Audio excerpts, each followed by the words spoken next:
오늘의 말씀은 요한복음 3장 말씀입니다. 하나님께서는 복도 주시지만 저주도 하나님에게서 나오는 거예요. 그렇죠? 생명과 복과 사망과 화, 이것이 너희 앞에 놓였다 그랬습니다. 오늘 하나님이 주시는 복을 받는 그런 복된 삶이 되시길 바랍니다. 읽으신 것처럼 오늘 이 3장 말씀은 예수님을 찾아온 니고데모 이야기하고, 그리고 세례 요한이 예수님의 사역이 이제 막 더 일어나자 제자들이 그 이야기를 전해주고, 거기에 대해서 세례 요한이 자기의 역할이 무엇인지에 대하여 명확하게 다시 한번 얘기하는 그런 대목입니다. 자, 오늘 첫 번째 말씀, 자기 옷을 벗어라, 자기 자리를 박차고 나와라, 그런 얘기죠. 예수님을 찾아온 니고데모가 누굽니까? 오늘 1절에 니고데모 소개하고 있습니다. 자, 그런데 바리새인 중에 니고데모라 하는 사람이 있으니 유대인의 지도자라. 바리새인이고 유대인의 지도자, 이렇게 표현되어 있습니다. 자, 지도자, 거기에 숫자가 붙어 있죠.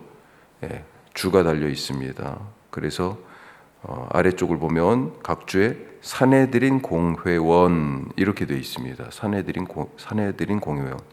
공회라고 불리는 이 사내들인, 제사장, 장로, 서기관, 그러니까 서기관 율법학자예요.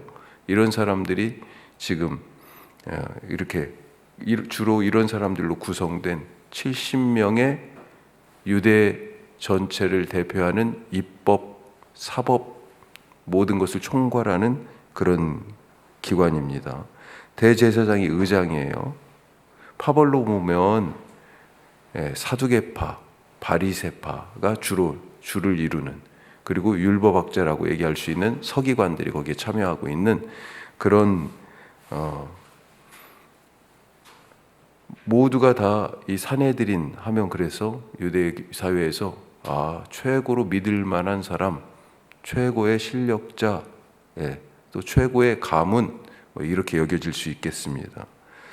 예수님도 나중에 이 대제사장이 주관하는 사내들인 이 공회에 서서 재판을 받았죠. 그리고 십자가에 죽으셨습니다. 자, 이렇게 니고데모가 이 공회의 회원이었다고요. 재판장이었어요. 한편으로는 그러니까 재판을 담당하는 데 있어서 그런 영향력을 행사할 수 있는, 백성들의 삶을 좌우하는 자리에 있었습니다. 사회적, 종교적으로 유대인을 대표하는 자리, 그런 사람이 바로 니고데모였다. 자, 이 사내들인 공회에 속한 사람들, 혹은 사내들인 공회에 눈에 비친 예수님은 어떤 분이었을까요? 이미 2장에 무슨 일이 있었습니까? 성전을 온통 예수님이 뒤집어 놨잖아요. 갈릴리에서 올라와가지고 유월절을 맞춰가지고 올라왔어요. 사람들이 많았다는 겁니다. 그런데 장사하는 사람, 돈 바꾸는 사람, 이게 다 뭐 하는 거예요? 표현은 그렇게 돼 있지만 사실은 짐승을, 예배 제사에 쓸 짐승을 구하기 위하여 짐승을 사야 됐던 거예요. 그걸 장사라고 표현했고, 또 성전에서 쓰는 돈이 따로 있었어요. 그래서 돈을 바꿔 써야 되기 때문에 돈 바꾸는 사람이 필요했던 것입니다. 그런데 그걸 다 못하게 하고 내쫓아 버렸으니, 아니, 저 알지도 못하는 사람이 와가지고 지금 성전에서 난리를 친 거 아닙니까? 사내들인 공회의 눈으로 봤을 때는 예수님은 엄청나게 지금 예배에 반하는, 유대교의 질서를 무너뜨리는 도전적이고 파괴적인 행위를 한 예배 반대자, 이렇게 보여질 수 있는 것입니다. 성전 제사를 방해한 사람이에요. 자, 하지만 그 사내들인 공회에 속한 이 니고데모는 이것을 표적으로 이해했습니다. 하나님이 우리에게 보여주시는 어떤 특별한 목적을 가진 사인이구나. 특별히 무엇과 관계돼서요? 메시아와 관계돼서. 자, 아직 이 표적을 통해 믿음을 가지지는 못했지만 놀라운 고백을 합니다. 그러니까 여기서 믿음이라고 표현하면 예수님을 메시아로 직접 바라볼 수 있는 그런 믿음까지는 아니지만 어떤 하나님이 보여주신 어떤 표적이 저분을 통해서 나타나는구나라고 정도는 생각하고 있었다는 거죠. 자, 2절 말씀 한번 보세요. 어떤 놀라운 고백을 해요? 같이 읽어봐요. 그가 밤에 예수께 와서 이르되 라삐여, 우리가 당신은 하나님께로부터 오신 선생인 줄 아나이다. 하나님이 함께 하시지 아니하면 당신이 행하시는 이 표적을 아무도 할 수 없음이니이다. 그러니까 예수님이요, 하나님으로부터 와서 하나님이 함께 하시는 분으로 지금 우리에게 뭔가를 보여주고 있다. 표적. 그렇게 지금 생각하고 있는 거예요. 예수님을 메시아로 고백하는 그런 믿음까지는 아니에요. 하지만 하나님이 보내신, 하나님이 함께하는 사람, 그래서 저분이 하시는 어떤 일에는, 저 일에는 지금 우리가 어떻게 성전에서 저런 일을 하지? 라고 생각할 그런 부분이 있지만 분명히 하나님의 어떤 뜻이 있을 거야, 이렇게 생각하고 있는 거죠. 그래서 예수님을 찾아왔습니다. 그런데 그 찾아온 시간이 언제예요? 밤이에요, 밤. 중요한 단어입니다. 니고데모와의 이야기 속에서 밤에 조용히 예수님을 찾아왔습니다. 사람들의 눈을 피하려는 의도도 있었지만 이 밤은 어떤 밤이에요? 영적 무지의 밤이에요. 아직 내가 정확히 몰라. 영적 무지의 밤이에요. 세상에 속한 어둠입니다. 그 어둠을 뚫고 그 어둠 속에서 조용히 빛이신 예수님을 찾아왔습니다. 빛을 보고 온 거예요. 지금 뭐예요? 빛에 대한 갈망, 영적 목마름, 메시아에 대한 기대가 있었기 때문 아니겠습니까? 니고데모는 산헤드린 공의원이라는 자기의 사회적인 지위, 또 바리새인으로서 갖고 있는 종교적 신념, 이게 다 뭐예요? 옷이에요, 옷. 우리가 입고 있는 것 아니겠습니까? 그것을 다 벗고 어둠 속에서 빛을 보고 빛을 향하여 지금 나온 것입니다. 밤에 빛이신 예수님을 찾아왔어요. 우리는 주님 앞에 오면서도 벗어버려야 할 내 사회적인 옷, 내 종교적인 신념, 내가 지금까지 해왔던 습관의 옷, 세상을 잘 사는 처신의 옷, 내 감정과 속에서 막 들끓는 그런 욕망, 그것에 충실한 나 중심의 이기심의 옷, 이런 것들을 여전히 입고 있지 않습니까? 니고데모가요, 밤이지만 아무도 지금 안 보는 틈을 타서 온 거지만 예수님께 나온 것이요, 이게 보통 어려운 일이 아니었어요. 내가 사회적인 체면도 있는데, 내가 지금 알고 배운 게 얼만데, 자기 옷을 벗어야, 자기 자리를 박차야 예수님께 나올 수 있고요, 예수 그리스도의 옷을 입을 수 있습니다. 바디메오가 그랬잖아요. 거지였는데 겉옷 예수님 보자마자, 예수님이 지나간다는 그런 낌새를 알아차고 다윗의 자손 나사렛 예수여 나를 불쌍히 여기소서, 그렇게 외치며, 그게 기도지요. 사실은 그 부르짖음 속에 뭐가 있었어요? 행동이 겉옷을 벗어버리고 예수님한테 갔어요. 이 거지한테 겉옷이 얼마나 중요한 겁니까? 오늘 내 자리를 박차고 일어나 주님께 나아갈 수 있길 바랍니다. 내가 그렇게 애지중지했던 옷을 과감하게 벗어버리고 복된 자리, 예수님께 나아가실 수 있길 바랍니다. 자, 두 번째로, 믿음은 선물이다. 하나님의 선물이에요. 자, 이런 영적 갈망을 가지고 밤의 어둠을 뚫고 참빛이신 예수님께 온 니고데모, 예수님은요, 놀라운 진리를 니고데모에게 폭로하십니다. 3절 말씀에 보시면 예수께서 대답하여 이르시되 진실로 진실로 내게 이르노니 사람이 거듭나지 아니하면 하나님의 나라를 볼 수 없느니라. 하나님의 나라가 왔어요, 안 왔어요? 이미 왔습니다. 때가 찼고 하나님의 나라가 가까이 왔다, 예수님 말씀하시고 갈릴리에서부터 천국 복음을 전파하셨어요. 천국이 왔다고 지금 얘기하신 것입니다. 가져오셨어요, 예수님이. 그런데 그 나라를 볼 수 없어요. 안 보여요. 조금씩 조각들이 보였죠. 병든 사람이 나을 때, 귀신이 쫓겨나갈 때, 배고픈 사람들이 오병이어의 그 떡과 물고기의 기적을 맛보았을 때, 그때 이 하나님 나라의 조각들이 지금 보여요. 그렇죠? 그런데 그런 일들을 두고도 다른 사람들은 안 보여요. 왜? 눈이 거듭나지 않아서. 그 사람 자체가 거듭나지 않아서. 육의 눈을 갖고 있으니 영의 일이 보이겠습니까? 육신으로는 오병이어의 떡을 먹었지만 이 떡이 뭔지 거듭나지 않았기 때문에 예수님을 그래서 잘 먹고 잘 살게 해주는 분, 우리 왕이 됐으면 좋겠어. 이렇게 지금 왕을 삼으려고 그랬잖아요. 뭐예요? 아직도 하나님 나라가 안 보인 거예요. 그 사람들은. 거듭나야 하나님의 나라를 볼 수 있다.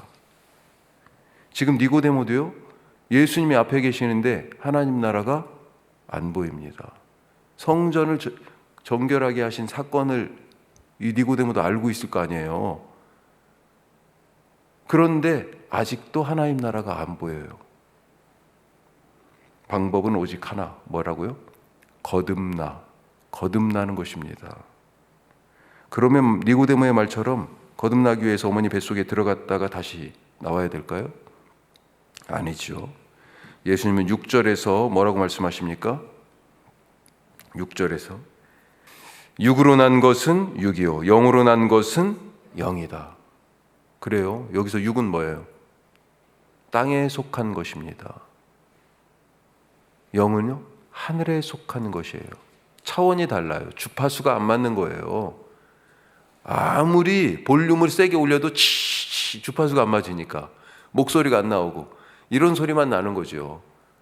하늘에 속한 것을 땅에 속한 것으로 볼 수가 없는 것입니다. 육신의 몸으로 다시 태어나는 것이 아니에요. 영으로 다시 태어나라 하시는 것입니다. 이걸 나중에 바울은 고린도전서 15장 부활장에서 뭐라고 얘기해요? 땅의 몸으로 심었지만 하늘의 몸으로 살고, 썩을 몸으로 심었지만 썩지 않을 몸으로 사는 그런 부활에 대하여서 말씀해요. 땅에 속한 것과 하늘에 속한 것이 다릅니다. 달라요. 자, 그래서 5절에서는 이걸 뭐라고 얘기합니까? 물과 성령으로 나는 것, 이 거듭나는 것을 이렇게 표현하고요. 또 3절에서는요, 이 거듭난다의 각주, 거기에 번호가 또 써 있습니다. 거듭난다라는 그 번호가 밑에 보면 뭐라고 돼 있어요? 위에서라고 돼 있습니다. 정리하면 거듭남은 위에서 주시는 하나님의 은혜로 성령을, 영을 통해 다시 태어나는 것입니다. 사람의 힘으로 그러니까 되는 것이 아니에요. 위에서부터 주신 하나님의 은혜로 성령으로 다시 태어나는 거라고요. 내가 어찌할 수 있는 게 아니고요. 하나님이 주시는 선물이에요. 선물. 요한은 이것을 12절 이후부터는 믿음하고 같이 붙여서 얘기합니다. 믿음. 성령을 통해 믿음을 가진 자에게 무슨 믿음이에요? 예수님을 믿는, 예수 이름 믿는 그 믿음을 가진 자에게 영생이라는 하나님 나라의 선물을 주신다라고 말하고 있어요. 성령도 믿음도 영생도 하나님 나라도 모두가 다 하나님의 선물입니다. 오늘 기도할 때 성령을 그래서 구하시기 바랍니다. 거기서 믿음이 나오고요. 그 믿음이 하나님의 나라로 영생의 축복으로 우리를 이끕니다. 자, 마지막 세 번째, 우리는 예수님을 위해서 보내졌다. 세례 요한이 왜 왔어요? 예수님이 오실 길을 닦으러 왔잖아요. 예수님이 처음 오실 때 길 닦는 사람이 세례 요한이었습니다. 예수님이 지금 다시 오시잖아요. 그때 지금 우리가 딱 있네요. 우리는요, 예수님을 위해서 온 사람들이에요. 다시 오실 예수님의 길을 닦는, 길을 준비하는 사람들. 자, 요한의 제자들이 요한에게 와서 보고합니다. 큰일 난 것 같이 얘기해요. 선생님이 지난번에 말씀하신 저 사람 있잖아요. 사실은 거기에 지금 오늘 말씀에 없지만 덧붙였겠죠. 예수님이 세례 요한에게 와서 세례를 받았잖아요. 선생님이 세례도 주시고 했던 그 사람. 거기 자기 제자들을 모아가지고 세례를 주는 일을 시작했어요. 그런데 사람들이 거기로 다 갑니다. 우린 망한 것 같아요. 막 이런 거 아니에요, 지금. 이러다 우리 사역이 이러다가 없어지는 거 아니에요? 예수님 때문에 세례 요한의 일이 축소되고 있는 것입니다. 쪼그라들고 있어요. 그런데 요한은 이것에 대해서 아무 시기도 질투도 걱정도 없습니다. 오히려 이렇게 말해요. 30절에 그는 흥하여야 하겠고 나는 쇠하여야 하리라. 충격적인 말이에요, 사실은. 우리 교회가 부흥하고 우리의 사역이 확장되는 것이 과연 예수님의 이름을 높이는 것인가? 잘 생각해 봐야 됩니다. 예수 이름이 높아지기 위해 우리 교회가 쇠하여야 한다면 우리는 그것을 할 수 있겠는가? 지금 한국교회 모습을 보면 우리 교회 부흥하자고 예수 이름에 먹칠하는 그런 일들이 있어요. 뭡니까? 나는 부흥해야 하고 예수 이름은 상관없어요. 어떻게 되든지. 그래서 목회도 세습하고 막 그러는 거 아니겠어요? 우리가 예수님을 위해 보내졌음을 잊지 마시기 바랍니다. 순교자의 정신이 뭐예요? 나는 죽어도, 나는 쇠해도 예수 이름은 드러나는 거잖아요. 우리가 그 정신으로 살아갈 수 있길 바랍니다. 기도하겠습니다. 3가지 말씀 나눴습니다. 자기 옷을 벗어라. 자기 자리를 박차고 나가자. 니고데모가 예수님께 오는 게 쉬운 일이 아니었습니다. 하지만 그 조그만 빛의 조각을 그 속에서도 그것을 보고 어둠을 뚫고 이 밤에 참빛이신 예수님께 나왔어요. 용기가 대단하죠. 사회적 체면도 있었고 그동안 믿어왔던 신앙도 있었고요. 몸에 밴 그런 습관들도 있었는데 다 벗어버리고 예수님께 왔어요. 오늘 우리가 주님 앞에 갈 때 그런 결단이 있게 하여 주옵소서. 기도하시고요. 믿음, 성령, 거듭남, 하나님의 나라, 영생 다 하나님의 선물입니다. 우리 삶에 하나님의 선물 아닌 게 없죠. 오늘 잘 생각해 보십시오. 이것도 주님 주셨군요. 저것도 주셨군요. 다 하나님이 주신 것입니다. 감사하며 더 큰 선물 받아들이는 하루 되게 하여 주옵소서. 기도하시고 땅에 속한 몸이 아니라 하늘에 속한 몸으로 땅의 눈이 육체의 눈이 아니라 영의 눈이 띄어서 그렇게 거듭난 사람으로 살게 하옵소서. 뿐만 아니라 나는 쇠하여야 하겠고 예수님은 흥하여야 하리라. 세례 요한처럼 고백하며 사는 하루 되게 하옵소서.